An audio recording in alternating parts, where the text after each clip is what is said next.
Oh, yeah. Hold on. All right. Sorry about that, folks. Can you hear us now? We've restarted the audio. Can you hear us now? We're waiting. We're waiting for the thing to catch up. Okay. Sorry about that, guys.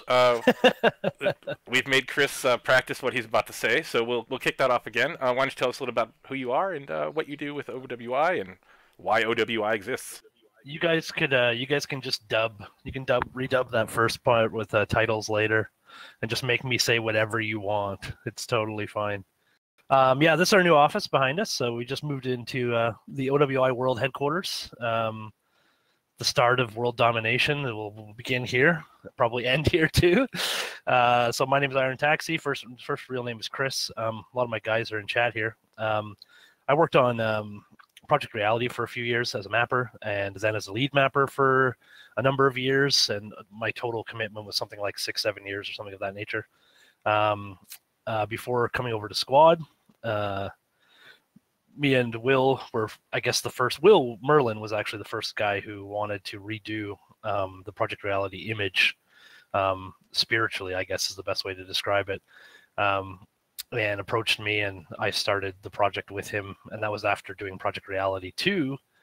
I think I was on 3 Project Reality 2 teams before that even happened, so then we came to Squad, and here we are. I could talk all day about it, but, you know. Yeah, so I mean, like, you Offworld actually goes back to something you worked on originally, like the actual name of Offworld that a couple people have dug up. Can you tell us a little bit? Yeah, the name of the company was, I was advocating for it from day one because I have an affection for the old Blade Runner movies and the Offworld colonies, and we did build a game based in Battlefield 2 called Offworld. That was a little ship battle combat game. I worked on it with Z Trooper for about a year, and we've just always had this kind of affection for that name. So we took it on, and I like it, so it's not a problem for me. Yeah, and certainly I think you're probably not the only one, given that we've just had a pretty big high-profile reboot of the Blade Runner series. Yeah. What I find interesting here is that a lot of the people have come to off-world industries through mapping. I mean, we've talked to kind of everybody that's gotten their start as, either through modding or just kind of layers. Our game designers, our modders, our mappers. How did you kind of get into the mapping scene? Was it something that you were always interested in? Yeah, I can definitely the first thing I remember. It's like going back way back. Was getting my first computer. I got hit by a car when I was 3. And because I got hit by a car, broke my nose, and I had a bunch of money got put in the bank from a lawsuit or something. I've only heard about this from my mother. But what happened is I turned 16, and they handed me a whole bunch of money. So I went out and bought my first computer, which was a 33 megahertz. Can't remember what it was. 386, I think, or 486. It might have been megahertz. The DX2 era, yeah. Yeah, it was a 33 megahertz processor or whatever it was. So hard nowadays because I'm almost like gigahertz, and it's like, no. it was fucking slow. But that allowed me to play Doom, and that changed everything because Doom came with an editor. I think I actually spent, with the monitor, I think that computer cost me 4,000 out of the 10,000 I got. So that was a huge chunk of change, and we're talking about 25 years ago now. So that's really when that started. I got the Doom editor running, and I was going to make levels, and that's ground zero for modding essentially for me. Awesome. Yeah, WADED, Dehacked, those were some really awesome tools if you could get beyond the Hall of Mirrors, making you super sick. Yeah. So Doom, obviously. Have any other shooters, any other games, even not shooters, been a major influence to where you've gotten now? Yeah, I think I always I've talked about this before again, but with the community, but the really big watershed moment was probably being a teenager and Delta Force 2, because Delta Force 2 came with a pre-built level editor, and the trains were all there, and this was a big open world game as well, relatively for that time. But I think it shipped with like maps that were like 4 kilometers by 4 kilometers or 8 kilometers by 8 kilometers, and you couldn't modify anything on the terrain. But what you could do is you could place all the world statics. So you could put things in the environment, and they had a fantastic system where you could pack your maps up and you could serve them over the server.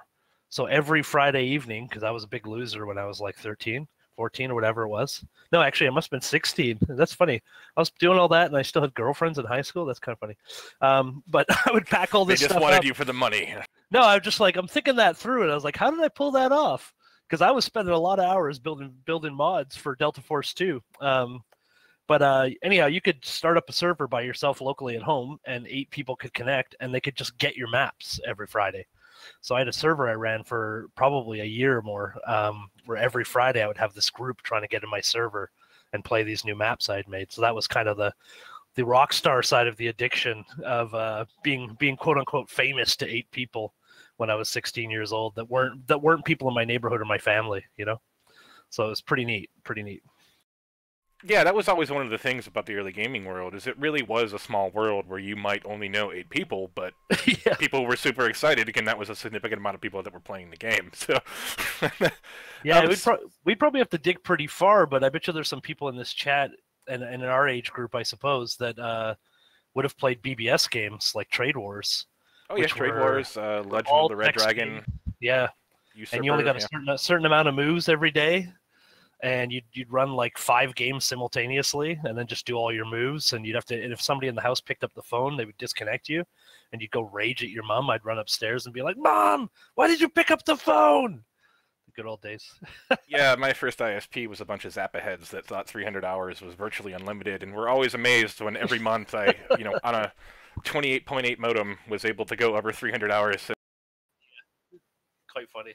okay, so you're on the Project Reality team. You're doing a lot of mapping. What's the next step? I mean, what did you guys do after that? Obviously, we got to Squad eventually, but there's a lot of space in between there. The reality is a lot of failure. Project Reality 2 was started no less than 3 times on possibly 3 different engines. 2 I can remember offhand at least. And it just never really had, I don't know, I think there was a big kind of battle going on in terms of what it wanted to be, and I don't think there was really a strong leader at the time in the different versions of the project. Or if there was a strong leader, for example, the first iteration we did with Eggman, who was one of the longtime leaders of Project Reality, we were a little too ambitious. We tried to use an engine that somebody was building at the time, and it was just, we couldn't progress fast enough. Essentially, we got really bogged down. Couldn't make a lot of progress because a lot of the features just didn't exist, which ironically is kind of what we did with UE4, because we started Squad on UE4 the day that UE4 launched. But obviously Epic's a much bigger company than a single guy building an engine. But yeah, so those failed, and another version of Project Reality 2 started up. It failed, and then the third version of Project Reality 2 started up in the Cry engine. Really just not structured to be successful. We lost people as fast as we were getting them on the team, and it feels a little, I think it took them about 2 years to finally realize it was completely dead. But yeah, that's how it evolved, was failure. But obviously, it's been things that you've learned from. I am curious that, with that in mind, how did we get to the Unreal Engine as kind of the way to go forward? I mean, obviously, we've seen Frostbite evolve, but they've kind of taken it in their own direction. A lot of, there's choices, but how did you guys land on Unreal? Yeah, it's pretty interesting, because we were looking for engines when I first started talking to Merlin about Squad. I had familiarity with UDK already. I don't think he had ever used it at all, or very, very little experience with it. But the things that were available outside of that were either older or a little more primitive. We actually started building Squad on Unity. It's a little known fact. For about 2 weeks, we had started using it on Unity, and then we were told that Epic was about to launch UE4. So we just jumped immediately. I mean, it was a crazy thing to do, to just jump into a brand new engine that was barely featured. I remember we couldn't even put about, I think I tried to put about 5,000 trees on a level, which was Logar Valley, and it wouldn't even run. You couldn't do it. Yeah. So we jumped at it, and we were just like, this is going to be a long process. This engine has to evolve, and it has been. It's been years and years and years at this point. Yeah, we certainly continue to see it evolve. I mean, that's for better or worse. Sometimes I know the V9 was kind of a huge struggle going and looking at getting up to a more recent version of the engine.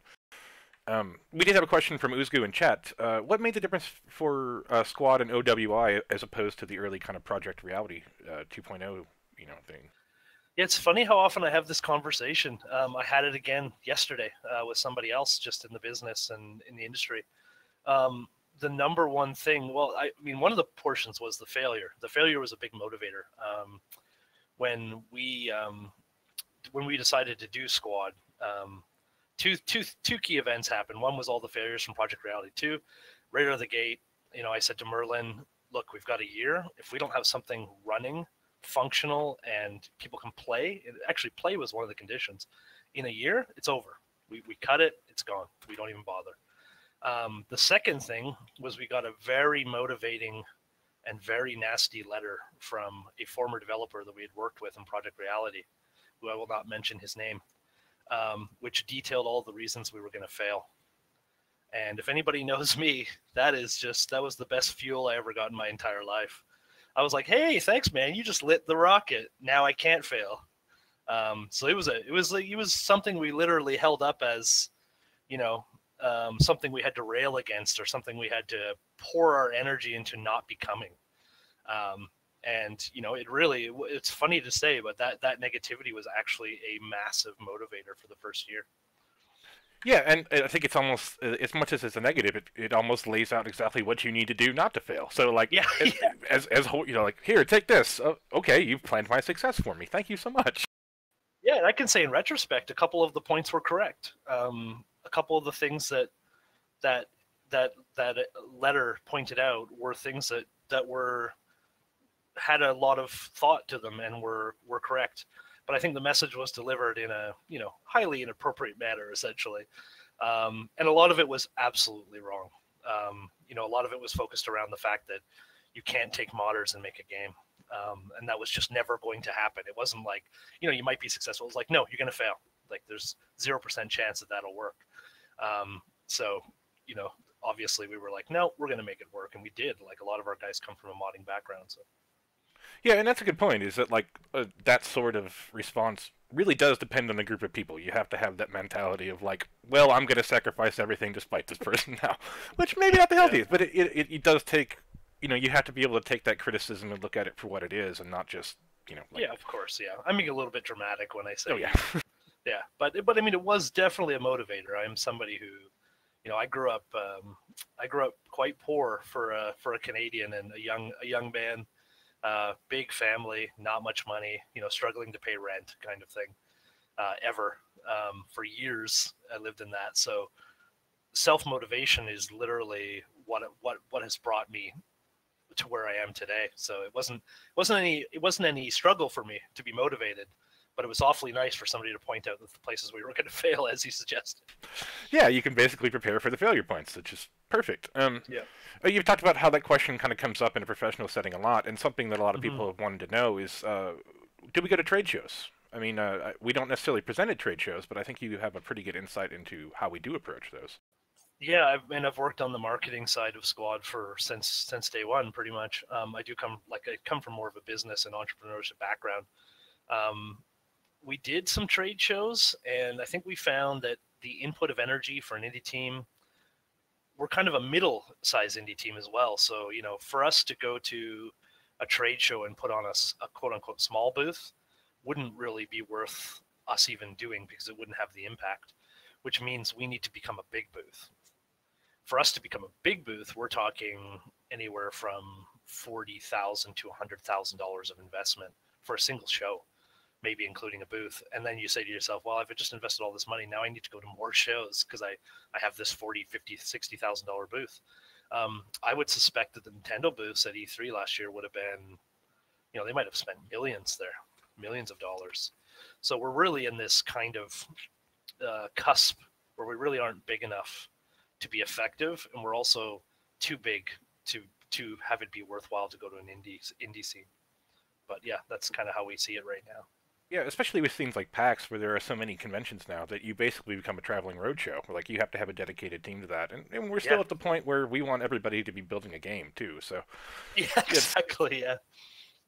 So yeah, it is something that we've talked about for the future. But yeah, we seem to focus more on kind of the professional shows. We sent people to GDC. We have people, like there are trade shows that we go to that you can find squad developers at. Usually, like folks like Sergeant Ross and.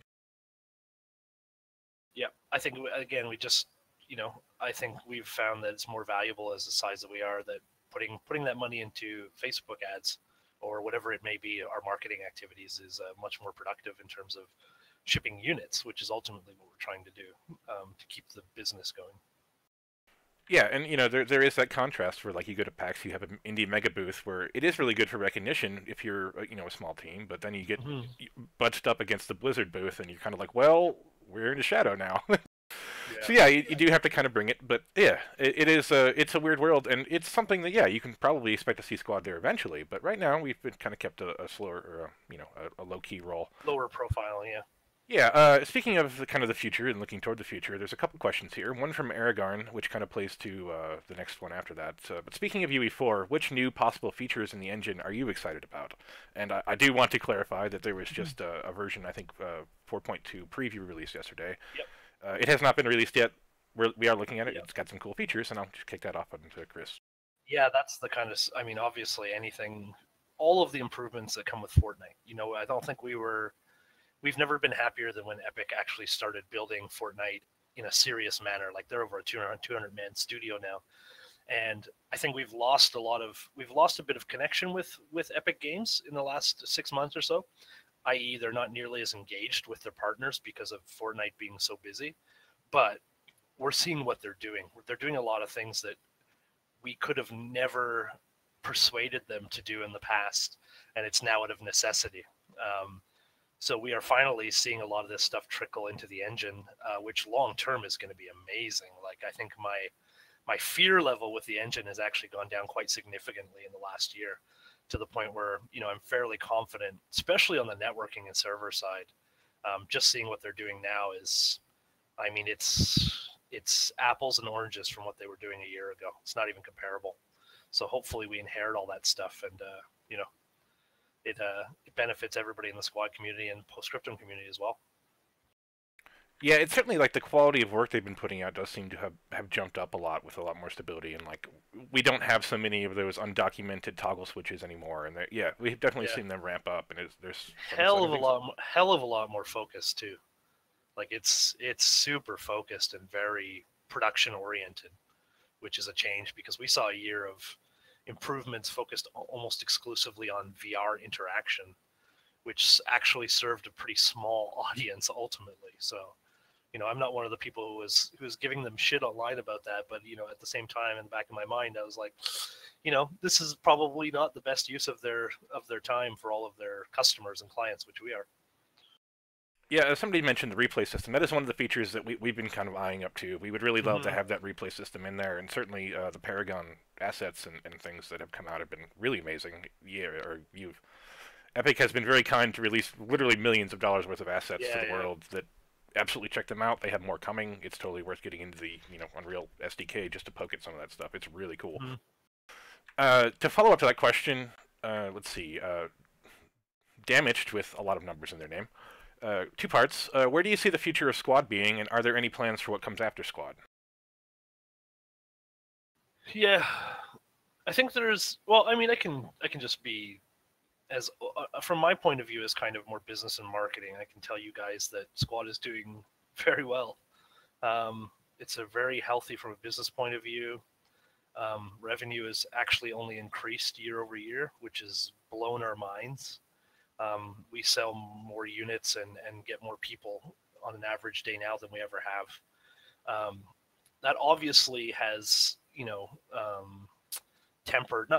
it's actually motivated us in terms of seeing what it could be. And I think a lot of the stuff that we want to work on in the coming year is obviously the things we have yet to deliver, like the tanks and the helicopters, but those things are already like very much in process. But getting to the point where we can get a really healthy server performance, for example, is, this growth actually helps us because it puts us in a financial position where it becomes less risky for us to invest in fixing these things. Also, it's kind of ironic, but the longer we wait, because of Fortnite, the better the engine's getting. and the better performant everything is just going to be. And that's nothing to do with us. That's literally us just biding our time. So we do have the intent to keep adding content.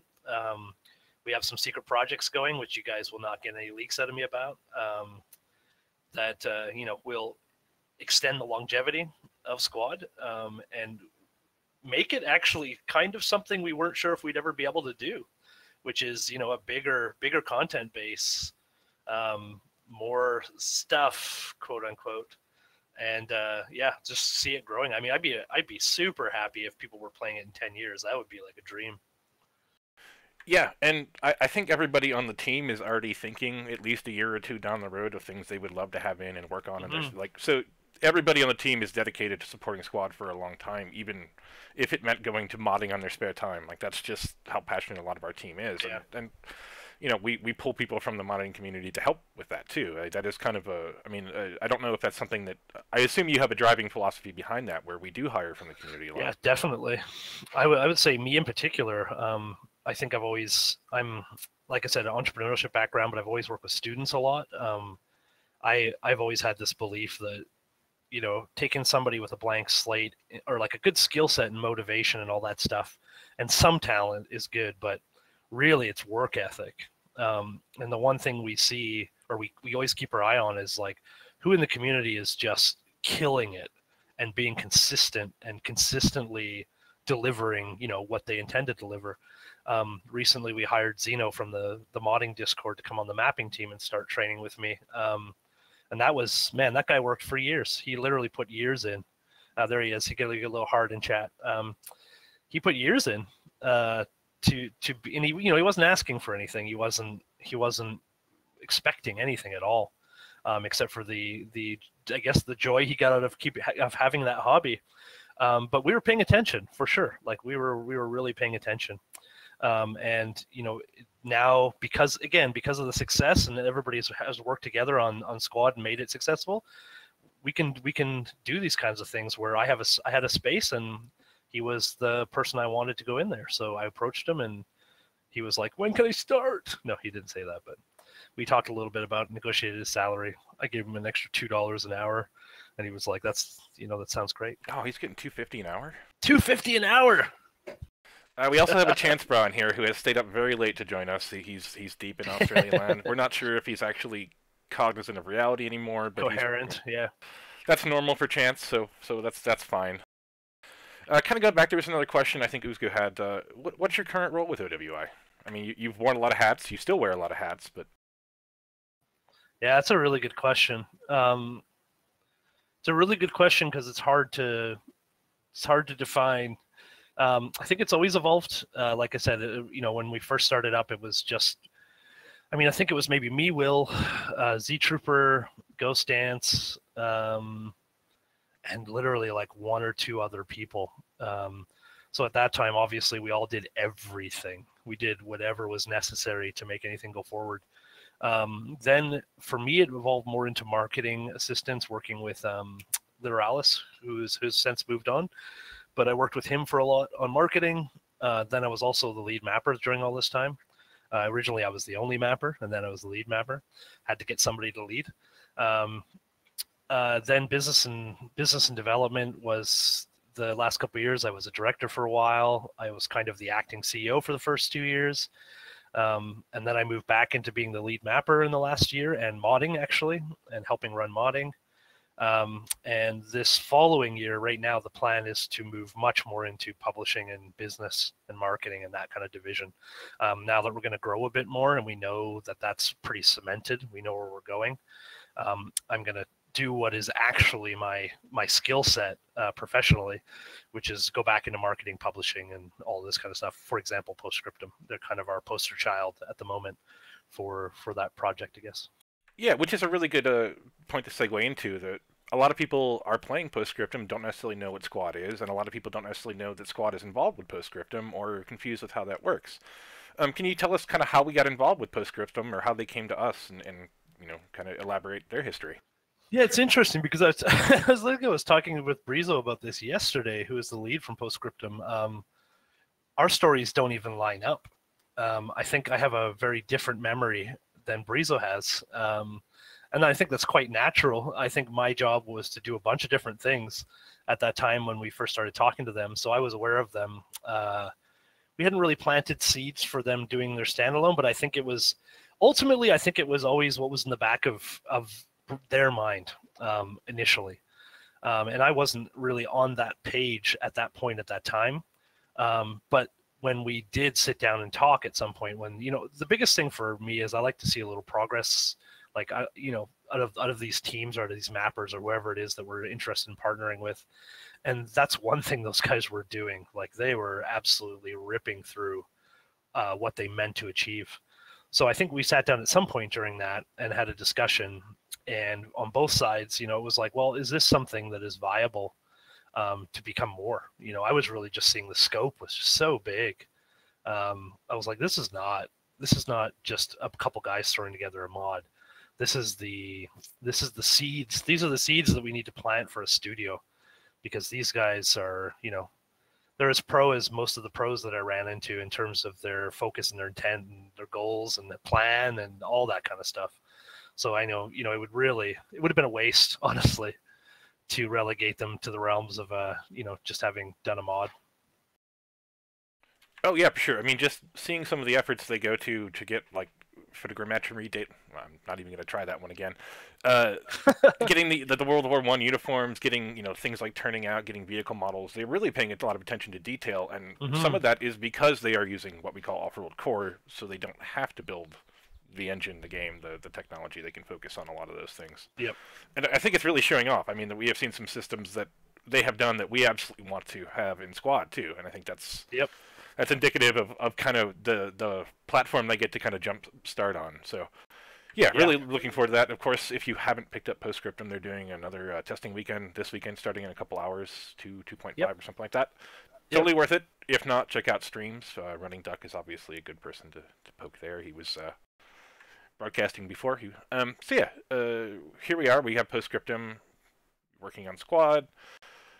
Let's see. We had another question. Are we planning any stat tracking in the future? Is that something you guys have ever kind of talked about? Yeah, actually, I think part of one of the big evolutions for OWI, and again, to come back to Postscriptum a little bit, it was as a company, as Off-World Industries, Postscriptum was a proof of concept for us. We wanted to know how difficult it was going to be for us to seed another team, help them, cradle them as much as they needed to be cradled or not, and help them be successful. But kind of the fruits of that is we have proven to ourselves that we can take our base core, or we're calling it our off-world core right now. But apparently programmers hate the message. They wanted to call it like the name. They want to call it the potato or something. I don't know. And I'm just trying to pick on them right now because they're watching. So we realized that a lot of that stuff, we can actually take this into a structure that we can use generically now. And we can actually, like you were saying, maybe even possibly harvest some stuff from the other projects and bring it back to this base product. And that's really going to be a large part of my focus going forward, outside of just helping to lead the mapping team for the next 6 or 8 months. I'm going to try and go find some more teams, see if we can produce more games like this. Find somebody who wants to do the Old West and the same kind of framework. Maybe the maps are bigger and, get a 100-player Wild West game or something of that nature. But yeah, that's going to be a big part of my focus for the next couple of years, really. Yeah, give me that 50 versus 50 OK Corral gunfight where people are hanging off the rafters and having a good time. That could be... Dude, it'd be sick. Yeah, that'd be a blast. And the real point is, that game could get produced by a team that doesn't have to be programmer heavy, and that's the entire point. The entire point is modders can bridge that gap. They can take this framework, and they don't have to spend 2 or 3 years building a base, which we did. We've essentially done for them. Yeah, and that's something else I kind of want to touch on is, the philosophy that we have toward modding is we want it, we love it, support it, do it. Like, what can we do to make it easier? Can you kind of touch on how you've guided that and what we're doing to make modding a little bit more friendly? I mean, obviously, to just touch on some of it, but I think one of the places we've stumbled when it comes to modding is that I think we expected the engine to help us a lot more than it has. which is totally our own fault ultimately. But I think one of the things that Zach, Strange Zach, who works on the modding exclusively as a programmer, has kind of embraced in the last 6 months is we're just going to have to go back and write this stuff ourselves. So the new modding framework, Modding 2.0, does a lot of the stuff that we expected Steam and the engine to do. We've just created the system ourselves. So like packaging and all of this stuff to send it up to Steam Marketplace, we're literally just going back and essentially starting from scratch. And our hope is that we end up with a more robust system that does exactly what we want and doesn't just break all the time. Because I think that's really what we've been facing is a lot of hurdles, technical hurdles, basically. Just kind of, you had mentioned other games and other possibilities, and I did want to give you a chance to kind of discuss some of your efforts outside of Off-World Industries as you somebody that has just announced another title on Steam recently. Yeah, obviously Postscriptum, for everybody that doesn't know about it, we just talked about it, but yeah, that's it's doing fantastic. I can say very confidently that it is far in excess of the initial sales of what Squad did. So I think we're actually quite proud of that at this point. It is really, really done really, really well, much more than I expected. So, you know, again, I just hope that that's going to be the poster child. And I would love if somebody came forward from the modding community with a team and had a great idea. I'm literally ready to see these little modding teams turn into small studios and just see what they can do. Like I eat this stuff up. I love it. I love creating things and I love creating teams. So, you know, Squad is almost, it's funny, but OWI and Squad as a production team is almost too big for me now. It's almost a little too formed, a little too formal. I really like nebulous or very formative projects and teams and things like that. So I'm really itching, to be honest, to dig in with another team and see what we can build. And yeah, you are working, you have side projects, other games that you have created that are not necessarily... Oh, me, yeah. I have another studio on the side as well, yeah. I produce games through a studio called Tiny Leviathan. I work on with two or three other guys. And we have a VR game alliance that's Night Star Alliance that's coming out in about 2 weeks. So that kind of speaks to my how I function. I don't stop. We're always making something, and it's not always just Squad. That's for sure. Yeah. But not to say we aren't working on Squad too. Yeah, of course. Yeah. I think you have recently joined forces with Lasty and some other folks to kind of look at another Squad mod. Mm-hmm. Yeah. We're doing the framework for Battle Royale Squad, BR Squad, I think they're calling it right now. I'm not too involved in that, but I am kind of mentoring along, and we really want to amp that up because I think, you know, it's not something we're thinking of packaging as a standalone and selling or anything of that nature. We're actually just going to release it to the community. That's the plan right now. But we've got a lot of ideas where, you know, we have a lot of fans of PUBG in our community, a lot of fans of Fortnite in our community. We have a lot of fans on our development team that play both of those games. So they have a lot of ideas that they'd like to implement. And it's really nice that we're in a position where we can fund that or like give people some time to work on that. So we're hoping in the next 6 or 7 months, we can really pump out something really sick using like the new animation system, all the Squad kind of framework in terms of weapons and all that stuff, but in the BR model. We've got a 17-kilometer long island we're working on, and it's pretty cool, pretty sick. And one of the things I really like about that project, it's kind of designed to dog food our own technology. It is to get modders understanding what's going on the user side of modding, and we've already seen some really cool things come out of that we would love to pull back, and we're learning things that are going, you know, like it's a hugely influential project. It's not just for the sake of having the Squad BR out there, you know, like it's actually cool to see and work alongside the community with. Yeah, absolutely. Somebody else mentioned earlier, I'm just looking directly at the chat right now, so I am kind of catching pieces of the conversation. It's one of the things we want to push in as a result. It's at some point in the near future is look at origin rebasing, which will basically allow us to do the full engine size for maps in the future, which would be 20 kilometers by 20 kilometers without any limitations. I mean, I've already templated maps out to 20 kilometers. We did a sci-fi mod called Squadron, which we will actually release next year, hopefully. We're just waiting on all of the flying components.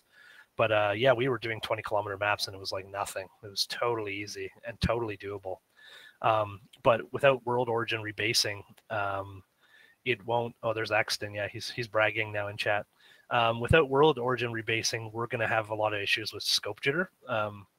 So this will solve a lot of that stuff. And hopefully, my dream, I would tell you guys my actual dream, is I want to get the base framework up to the scope of Arma. I would like us to be able to do anything that Arma can do and do it better, to be honest. Which, before anybody accuses us of being full milsim, that's still not the intention. We just want to have the option to do as much as you can at Squad, because it is a really fun platform to play on. Yeah, like imagine 20-kilometer by 20-kilometer moving, rolling tank battles. I mean, yeah, give me some. Give me some.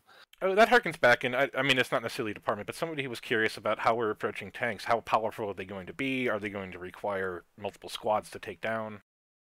Yeah, you know what? I think I'm going to skip that question just because I'm not in game design. And like I said, our team is so big now, I don't want to, like, I have some passing knowledge of it, but that would just be talking up my butt, basically. Yeah, and I'm personally up to speed on the most recent conversations between designers, but I can tell you they've been very, very excited about like component damage and talking about some of the possibilities that came out of the fuel tanks on the outside. In fact, that came up yesterday, and they're super stoked. Yeah. Component damage is super neat, obviously, yeah. There was a good question here. We've touched on it briefly. We talked about a Wild West kind of thing, but what mod would you love to see for Squad? Well, I mean, I think Squadron is my dream. If I can sell you guys the dream right now, basically take a similar kind of squad framework, but make squads of 5 little ships, flying little ships that are completely customizable. So you have a bunch of hard points all over the entire ship, and you can just mix and match all your weapons. And you're basically, ideally it would be 40 ships on a map at the same time, 20 versus 20, with squads of 5, so 4 squads. And you basically come in a big drop ship to the edge of the world, 20 kilometers, and you launch out of your drop ship and you fight over objectives, salvage, and things of that nature. There would be an economy built into it. So you would actually, buy, sell, and trade all of the salvage that you picked up, and your squadrons would actually be basically mercenaries, salvage mercenaries, fighting over all the salvage that they're finding in this on the game map, the game world, which are basically these massive freighters that ship all of these goods across the different interplanetary bases, and the squadrons take out these giant freighters and then fight over the salvage, essentially. So it's like Mad Max in a flying ship with squads kind of communication. That's like my crack. That's my crack right there. Yeah, no, I can already envision like 5 game modes there where you're bring back Titan mode, essentially. Yeah, similar actually. Yeah. People seem pretty excited about that. Do you think that stat tracking would decrease the community's cooperation? Asked Biscuit Animation. No, I don't think so. I think stat tracking will always be for people who like stat tracking, will pay attention to it and spend energy on it. Somebody like me, I would only ever check my own stats, or like, maybe when I'm in conversation with somebody else in Discord or something, we might talk about stats, but I don't know. I see it having almost no impact whatsoever on the game, to be honest. Yeah, I mean, as somebody who played Dota for a while, Dota buff was always kind of out there as an overwhelmingly useful tool if you wanted to use it. But yeah, it's something that, as long as the game is fun to play, people are still going to go in the right directions, and the stats should be able to just kind of help determine how they're successful at it. And I think that, And I think some people remember Battlefield 2, you basically stat padded to get things, and there was a reason it didn't work well. I remember, it was like, what was the map? Dragon Valley, flying around the helicopter, find guys on the edge of the map, knifing each other, and then healing each other for hours on end. Just to get experience, to stat pad, to get stuff. And I was like, no, that's obviously a broken system. Yeah, no, that was a little ridiculous back in the day, and also grenade boosting and stuff. But yeah, we keep an eye toward these things to make sure that we're not balancing to play stats games. We want you to play squad, and if there's supplemental information there, that's where we want to go with that. Yep. Yeah, even if we don't have stats, people just brag about their hours played. And cough, Nordic cough is what Axon has added. It's essentially a stat, so that's fine. Yeah, it's true. It is a stat. It's again something of relative usefulness depending on who you are. Yeah, until you realized you just played 3,000 hours of a video game. Well, we all have that happen now and then. Which I'm just I'm picking on it. curious. We don't always play Squad in our spare time. What else are you playing right now? I think I exclusively right now play either 7 Days to Die or RimWorld because it's such an unplugged game that you can evolve over time and just enjoy essentially without having to engage. And I think a lot of times, I mean, we have a big studio here now. We've got about 14 people in house, but we have about 48 people in the entire studio. And then I have a wife and a 4-year-old at home as well. So, having space and time is not common. So I think if I'm going to play video games right now, I usually have a highly disengaged game like 7 Days to Die or again RimWorld. Maybe no, that's about it right now. To be honest, I'll be honest with you guys. So you have a wife and kids at home where it's crazy, and you come to a brand new office with a bunch of nerds that have looks like maybe a Yeah. Nerf gun in the background there. Oh yeah, we haven't actually unpacked too much yet, but yeah. Yeah, I mean, you guys have only been in there for a couple days now. Like it was Yeah, just. yeah. Let's see. Here is like a question. Where do you see the future of WBI? Arsonist123 wants to know if we want to become a big studio. Are we aiming to remain independent? I mean, these are big questions, but Yeah, I guess the main branch is obviously Squad. It's still doing really well. We obviously have no desire to not support it whatsoever. A lot of our guys obviously still even play it, and we're like years in now. And I usually play during release times, but that's about it right now because I've almost seen too much of it, at this point. But that is kind of always going to be our core component of the business. I do think, again, now that Postscriptum has done quite well, and we've got a bunch of other ideas for publishing projects we can do, I think you guys will see a little bit more of that at OWI over the next couple of years. BR is a great example of where we're going to try and start prototyping stuff. We really want to get creative. We're in a kind of an advantageous position right now where we've got enough in the bank that we have a lot of breathing room. We can still grow and even have a bit of breathing or quite a bit of breathing room. So we want to take advantage of that right now. We want to start getting original and getting new ideas and bringing more people into the business with professional experience. I think one of the places we always struggle. One is getting enough programmers, period, who have a high enough skill level. UE4 is it's tough to recruit for with people with a lot of experience in UE4. And number two will be a gradual evolution of our art pipeline until we actually start hitting the AAA level. And that's going to I suspect that'll take years. I mean, Ubisoft and these guys do not do this kind of stuff overnight. It takes them years to do this. So we need to start doing, or we have started doing that already. But, I think that's one of our weaknesses actually is our art side and our environment side. So. yeah, and I just want to add that, like, from my point of view, it's always been expressed to me that part of the off-world goal is to make sure that the developers can have a happy, healthy life with absolutely a good rate of pay, making sure that nobody's dying. Yep. Yeah, there is a very respectful culture here, and like I don't think anybody is anxious to see that go away. I mean, that is something that everybody really values and strongly, and I think that is sort of a fierce independent value that we have. So it's I think I spend a lot of energy, and I think Merlin does as well. Just making sure we know our people and we know what their goals are and where they're going in life. That's actually a huge objective for me, is just making sure I know people's personal objectives, where they're going, what their goals are, who they want to be in 5 years. And then, really our job from the management side is to make sure that we're helping those people realize those goals.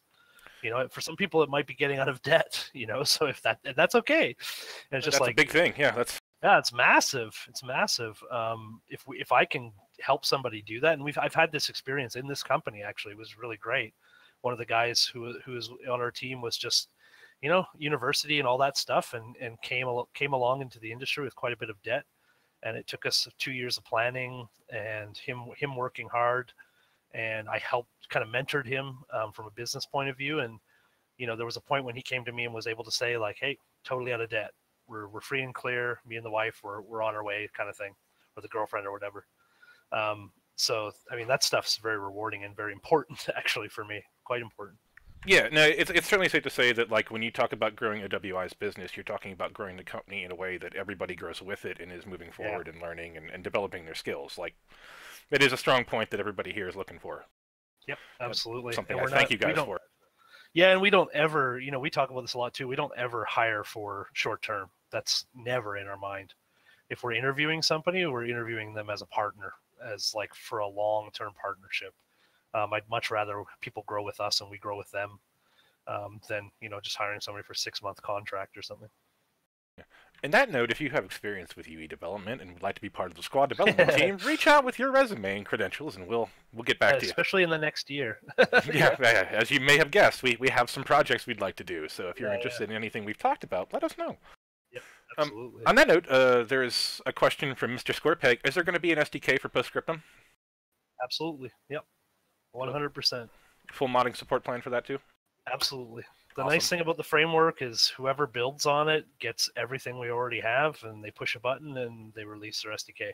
Now, I think their intent right now is they want to have a few months out of the gate first. I think the last time I talked to them about it, they want to kind of settle into being a studio. Because I mean, literally today, for example, is almost the first day, the kind of first day or first weeks they've ever had money as a studio.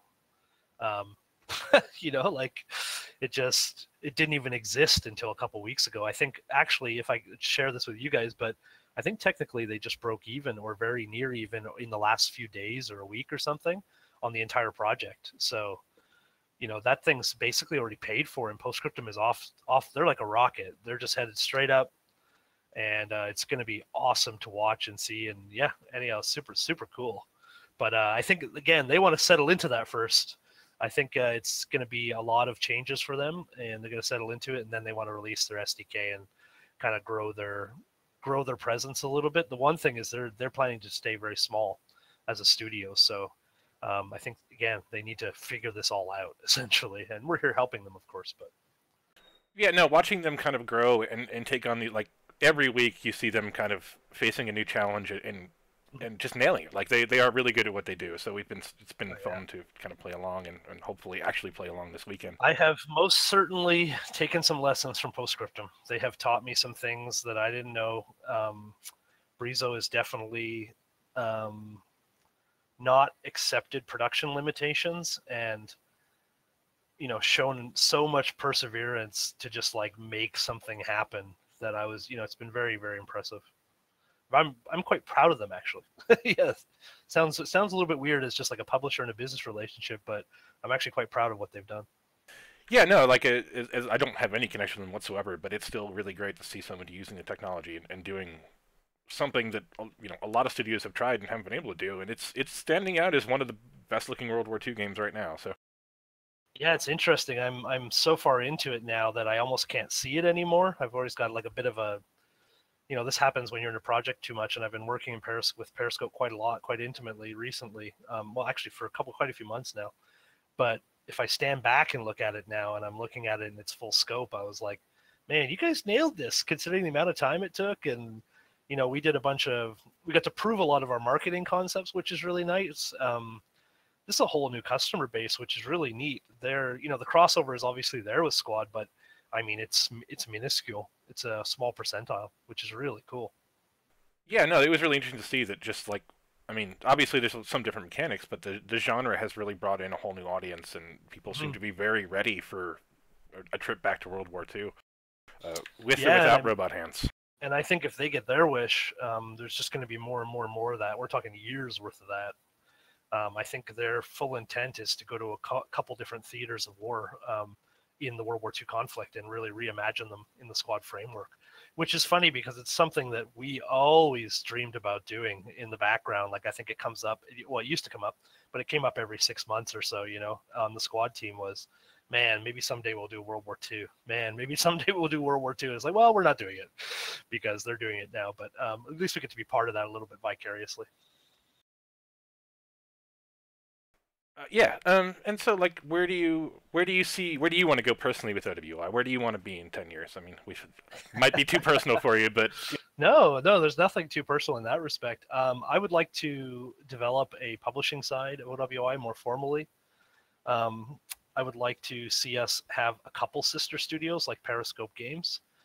Periscope Games we helped fund the project. We're also one of their partners, like their legal partners now, which is something we're really proud of. I would like to see us be partners with a few studios and kind of carry our same culture and ethos and propagate it to these new studios and become a bigger group, become a large family of studios who can all have, the teamwork and the communication as a basic tenet of our faith, essentially, which I think was two of the key things that we all lost with the evolution of the Battlefield series. It's not their fault. I understand what their goals are, but I think a lot of us feel like we lost that along the way.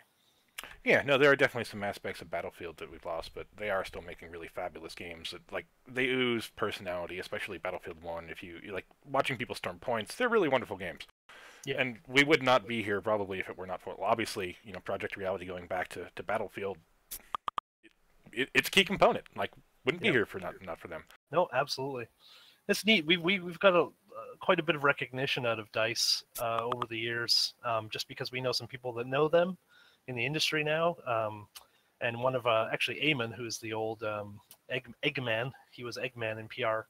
He works for EA now, and it's a good little story. But on his first trip I think it was to DICE actually, they actually gave him a standing ovation and clapped for him when he walked into the office for the first time, because they were all such big fans of Project Reality. And he's been a guy that's been kind of on the back burner, like a friend of ours, because he lives in Vancouver. So we often, once in a while sit down with him and hash out ideas and do all this kind of brainstorming around Squad, because that is a guy who was like, he literally threw hard. He was really the template for me for the culture and the management when it came to OWI, to be honest. Something that has come up a little bit here and there is: are there anybody outside the gaming space that's kind of approached you for Squad? Is there? I mean, like, what do you mean? I think that are there anybody that's interested in using Squad for other simulations? I think some people have reached out because of the VR technology. I'm just curious if there's, it's not limited to necessarily gaming. The main one has been the military, and we've been working through, behind the scenes. We've been working through with a couple different groups. Like, we talked to the Australian military, we talked to the British military at one point, the U.S., I think the Marines. We've had some communication with Marines. I think there's some long-term things we might work on there if some of this comes to fruition, but hasn't been a big focus for us yet. But outside of that, not really outside of games. It really has just been the military. I don't think there's anything else. No, it's basically the military is the big one. I guess a really big one has been console. Console makers and manufacturers and publishers approach us all the time. That's good. We have a lot of people that are always like, "Are you coming to Xbox? Are you coming to PS4?" And we'd love to. Yeah, we'll see what happens. I mean, I think that time for that to be a possibility is much more likely now than it ever has been. Yeah, it's certainly seeing a lot more cool stuff on console and a lot more PC-like games on console. In fact, I think they're even talking about bringing Paladins to Switch now, which is a shooter that has been created by Hi-Rez. So coming to weird platforms. The fact that we're seeing PUBG and Fortnite on these consoles means that it's absolutely doable. Yeah, certainly seeing Fortnite spread like that, and that's going to be. I'm really interested to see how that goes on consoles, because we're going to see interfaces start to change for that kind of thing. So. Yeah, it's interesting because we have a lot of partners or potential partners who are really like big advocates of Squad and the ethos of Squad coming to the console. They quite firmly believe that there's a very ripe and very needed gap sitting there in that market where, console players are kind of not taken seriously by the industry when it comes to games, the quote unquote dumbing down for consoles. But we have quite a few partners and publishing friends who are like, no, this is what they want. Like, there's a lot of serious players on console. So I think the biggest hurdle actually over the years has been our team believing that, in terms of functionally thinking that you could even play the game on console. But I mean, I guess the reality is I'm not going to be picking up a controller and playing Squad. That's just not going to happen. But the console players play on a controller all the time, so for them it's super normal. Well, I think we usually leave the the controller gaming to Suicidal Chair, who is our resident expert Yes. on controllers. He likes the slum, is what we're saying. No. He's just a very multi-talented person who loves to play with his Yeah, hands. yeah. Somebody's curious if there's any chance that we might see a US-based map in Squad. No, extremely unlikely. Yeah, I would say modding would probably be the way to go there. Yeah. It's almost like it would be complex enough that if it was like we're not going to do a city because that's just like outside of our technical skill, like a U.S. city, unless it's like a really boring small town with strip malls. I'm sure we could pull that off, but it's it's just not, doesn't really fit. We like to be a little bit more cinematic and fancy, and when most of our player base is from the U.S., we really don't want to. It's not going to be very exciting to build your town in Squad. Yeah, and it's, I mean, we're modeling kind of a specific period of modern time where there just hasn't been a lot of conflict on U.S. soil, so it doesn't necessarily make a whole lot of sense to host it here. And there have been games that have tried it. I think there was a Battlefield DLC that happened, and it was basically just an open highway. You know, it may have been set anywhere. It was farmland. That's exactly what I was thinking about when you asked that. Yeah. Yeah. Which I think, it was a fun map, but it was definitely different. Yeah. So we're coming up on kind of the last few minutes here. Is there anything else you'd like to add? It's funny because I've been extremely busy recently with Postscriptum and Squad. I guess to the community, there's a lot. We have really had to grow, even since day one, and obviously we really appreciate all the people who were there really early on and have kind of, essentially we had to sell you guys a vision that was absolutely not physical at the time and didn't exist. But we believed in, and obviously it's probably, it's not going to be 100% of what that was, but we just want to let you guys know that it was the value of you guys believing in us then. It's still part of what motivates us today. Like we really, I don't know best how to express this, but we didn't know what we didn't know, and I feel like now we finally know what we didn't know. There are known knowns, known unknowns, and unknown unknowns. Yeah, I'm just like, yeah. I just feel like we're finally at the point where we're in control of all of the things that we want to achieve. So I am actually more excited now than I really ever have been in that respect. That I think we're really going to be able to deliver something that is going to get as close to AAA as we possibly can in terms of hype level and excitement and just general playability. And the really interesting thing is this, like I said, the sales keep increasing. So it really is kind of fuel for the fire for us, which is awesome.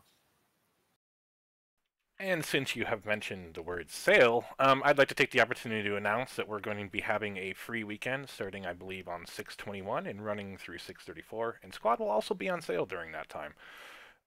We'll have an article up briefly or shortly for you. But yeah, we're going to be having another free weekend, and we're looking forward to having a lot of really cool people coming and playing the game. And hopefully everybody gets to kind of cut their teeth on Squad Leader. So we'll be looking forward to playing you guys as experts and emissaries for our Squad community. For anybody that's got a Postscriptum key as well, for the original backers, or anybody that's bought one, it's going to be opening up in a couple hours, and we'll be playing all over this weekend too. So we spent 2 really hard weeks literally getting a toothpick and picking through all of the little cracks and joints in Postscriptum to optimize it. So this will be the first pass, but I think you guys should see a really nice improvement, and it should be a more enjoyable game this weekend.